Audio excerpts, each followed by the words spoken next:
Okay, so have you ever had one of those moments where you have had this mind-blowing epiphany when you least expected it? Yeah, that's almost about this moment for me right now. So I've been struggling a long time living between two different worlds. The world of plug-and-play 3.5 millimeter microphones and XLR condenser microphones. And I really can't be the only one. So if you have a preference to 3.5 millimeter microphones or XLR microphones, let us all know down in the comments below. And I generally am unbiased when it comes to mics, right? Because I love any and all microphones. If I can use it to record my voice, then yeah, it's all good. I love it. But as someone who likes to record occasionally in camera, I really do appreciate those microphones that can go right into my camera's 3.5 millimeter input jack. But on the other hand, as someone that produces professional audio, I can also appreciate higher-end large diaphragm condenser microphones.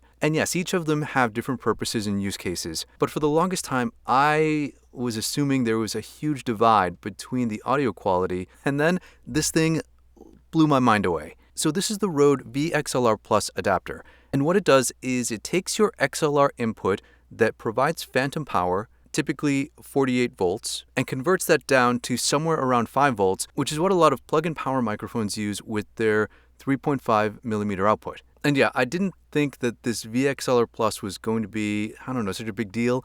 I just wanted something to convert my plug-in power microphone's 3.5 millimeter output to an XLR input. But then in my testing and listening back to it, yeah, my mind was totally blown. So what you're listening to right now is the Sennheiser MKE200. And that's this right here. I've done a couple videos featuring it in the past, and I'm using this mic in this video because I feel like I didn't give it a fair shake. So right now the Sennheiser MKE200 is plugged into the RODE VXLR Plus converter into an XLR jumper that runs into my Zoom F3 recorder. And I'll be honest with you, hearing this back, I am blown away by the quality of audio that is coming out of this microphone. And while I am super excited that this mic has, been brought to the forefront of my mind as something that is totally usable, I am totally devastated when it comes to learning just how awful the preamp is on my Sony ZV-E10.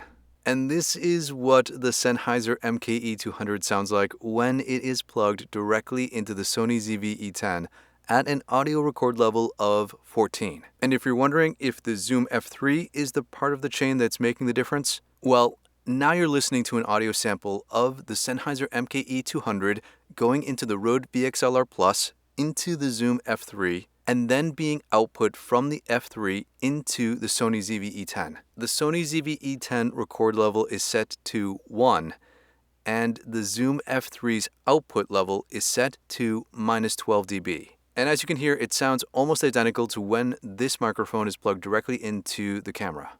So now I know what you're wondering. Does this work with every 3.5 millimeter plug-in power microphone? Well, yeah, kinda.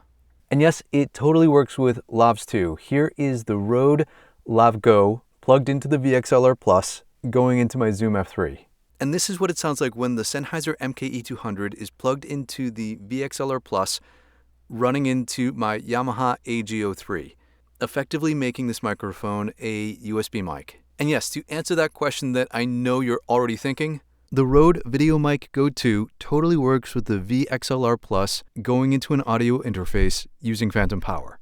But in all the testing that I've done, I can't hear a difference between the Video Mic Go 2 plugged into the VXLR Plus and the Video Mic Go 2 plugged directly into your computer via a USB cable. But with VXLR Plus, you don't have the ability to use Rode Connect or Rode Central, but it does allow you to output the Video Mic Go 2 into an XLR input like a field recorder. So there are a couple things that you should know about the RODE VXLR Plus adapter, and that is, it comes in 3 different models. So Rode has the VXLR, which is just an adapter to go from 3.5 millimeters to XLR. It costs the least, and it does not convert phantom power to plug-in power. So that's not the one you want if you want to run this setup. The next one up is the VXLR Plus. I think currently it comes in around 25 bucks. And like I said, when you plug in your mic and turn on phantom power, it converts that 48 volts to somewhere around 5 volts, enabling you to use your mic in things like audio recorders and